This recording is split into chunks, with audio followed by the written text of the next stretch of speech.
గారు ఒక నాయకుడిగా ఎట్లా ఎదిగారు అనే విషయం గురించి మాట్లాడారు. సో ఇక్కడ ఇంకో విషయం చెప్తున్నా సార్.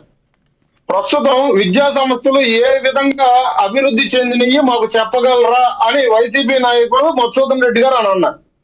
సార్ ఒక మాట చెప్తున్నా సార్.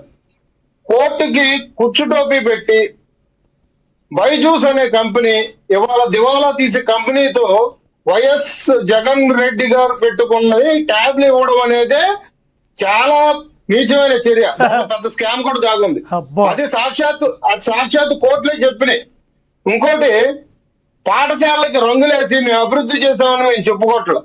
ఆ రకంగా చెప్పాలంటే పవన్ కళ్యాణ్ గారు ఒక స్కూల్ విషయంలో నేను మెచ్చుకున్నారు కాదంటే, ఆ రకంగా చెప్పాలంటే లోకేష్ గారు కూడా మంగళగిరి నియోజకవర్గంలో 16 కోట్లు ఖర్చు పెట్టి వాళ్ళ రోజున ఒక పెద్దగా ఒక స్కూల్ కార్పొరేట్ లెవెల్లో ఒక గవర్నమెంట్ స్కూల్ తీర్చిదిద్దారు. తమ్ముడు ఒకటి కాదు, దేశంలో రాష్ట్రంలో చాలా ఉన్నాయి. Let me complete sir. చాలా ఉన్నాయి. ఉండండి, లెట్ మీ కంప్లీట్.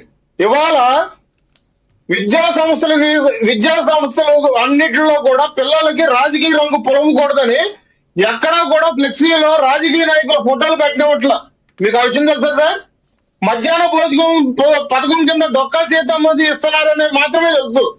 కానీ ఇవాళ విద్యా ప్రమాణాల్లో ఏ నాయకుడైనా కానీ గవర్నమెంట్ స్కూల్లో చదివిన పిల్లలు ఫోటోలు 10th క్లాస్ పాస్ అయిన ఫోటోలు ఇవాళ ఫ్రంట్ పేజీలో వచ్చినాయంటే దానికి కూటమి ప్రభుత్వం తీసుకున్న నిర్ణయమే.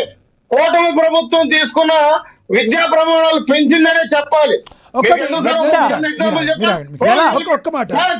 లక్ష్మీకాంత్ గారు మిమ్మల్ని ఒక మాట అడిగారు, మీరే మాట్లాడారు. ఒక్క మాట అడిగినాడు, క్వశ్చన్ అడిగినండి సార్. ఏదైనా కూడా మంచి చెడులని ప్రతి ప్రభుత్వంలోనూ ఉంటాయి. ఓపెన్గా మాట్లాడదాం. జగన్మోహన్ రెడ్డి గారు కొన్ని సరిగ్గా చేయలేదు కాబట్టి ప్రజలు అటువంటి తీర్పు ఇచ్చారు. స్కూల్స్ విషయంలో పిల్లలకి ఎడ్యుకేషన్కి సంబంధించిన దాని విషయంలో గత ప్రభుత్వం కొంత మంచి చేసిందన్నమాట వాస్తవమా కాదా? నేను ఒప్పుకోను సార్. అబ్బా ఇంకొదిలేండి సార్, ఇంకొదిలేండి సార్. వాళ్ళకి ఈయన కూడా పుస్తకాల్లో తెలుసుకున్నాడు సార్. జనసేన నాయకులు కూడా పుస్తకాల్లో చెప్పండి. ఆయన ఎందుకో చెప్పారు. నేను ఒక మాట చెప్తున్నా. ఒక గండపూడి లాంటి స్కూల్లో ఇంగ్లీష్ మీడియం ఉండాలి అని చెప్పేసి వాళ్ళని అదేమంటారంటే ఒక రుద్దేసి వాళ్ళు బయటికి తీసుకొచ్చి సభల మీద మాట్లాడించడం కాదు సార్. ఇవాళ రాష్ట్ర వ్యాప్తంగా ఉన్న ప్రతి గవర్నమెంట్ స్కూల్లో అటువంటి విద్యా విధానం ఇవ్వాలి. ఆ విద్యా విధానం ఇవ్వడంలో జగన్మోహన్ రెడ్డి గారు పేర్లని చెప్పాలి. సాక్షాత్తు సభల్లో పవన్ కళ్యాణ్ గారిని విద్యా వ్యవస్థలో జగన్మోహన్ రెడ్డి గారి యొక్క విధానాలు తప్పుపట్టిన ఎవరైనా సరే మనిషిగా ఉండడానికి అర్హులు. ఎందుకంటే పార్టీలకు అతీతంగా మనం మాట్లాడుకోవాల్సిన అవసరం ఉంది. చెప్పండి. విద్యా ప్రమాణాలు పెంచాల్సిన అప్పటి ప్రభుత్వం జగన్ రెడ్డి గారు సభల్లో పక్క పార్టీ నాయకులు తిట్టించడం తప్పు. జగన్ మావయ్య అని పాటలు పెట్టించుకోవడం తప్పు. సార్ ఇక్కడ నేను ప్రధానంగా చెప్తుంది ఒకటే, రాజకీయంగా పిల్లలకి ఆ రంగు అనేది పొడవకూడదు. ఆ విషయంలో ఇవాళ రోజున కూటమి ప్రభుత్వం ప్రత్యేకమైన శ్రద్ధ తీసుకుంది. తల్లిదండ్రులతో మంత్రాలు జరుగుతుంది. నెలకు ఒకసారి మీటింగ్లు పెడుతున్నాం. ఆ విధంగానే ఇప్పుడు కొన్ని చోట్ల ల్యాబులు కానీ కంప్యూటర్ కానీ లేకపోతే పవన్ కళ్యాణ్ గారే ఇచ్చారనే విషయం మీకు తెలుసా? చాలా చోట్ల అడిగిన వెంటనే సాయంత్రానికి కంప్యూటర్లో ల్యాబ్లు ఏర్పాటు చేశారు పవన్ కళ్యాణ్ గారు అని తెలుసా? కూటమి చాలా రేపటి భవిష్యత్ కోసం కూటమి ప్రభుత్వము చాలా పారదర్శకంగా ముందుకెళ్తుంది. ఈ విషయంలో మాత్రము మేము ముందే ఉన్నామని చెప్తున్నాం. రైట్, మీ అభిప్రాయం అర్థమైంది. మీరు చివరిగా చెప్పండి సార్. ఇప్పుడు విజయశేఖర్ గారు ఒక్క నిమిషం ఉండండి, మీరు మాట్లాడండి.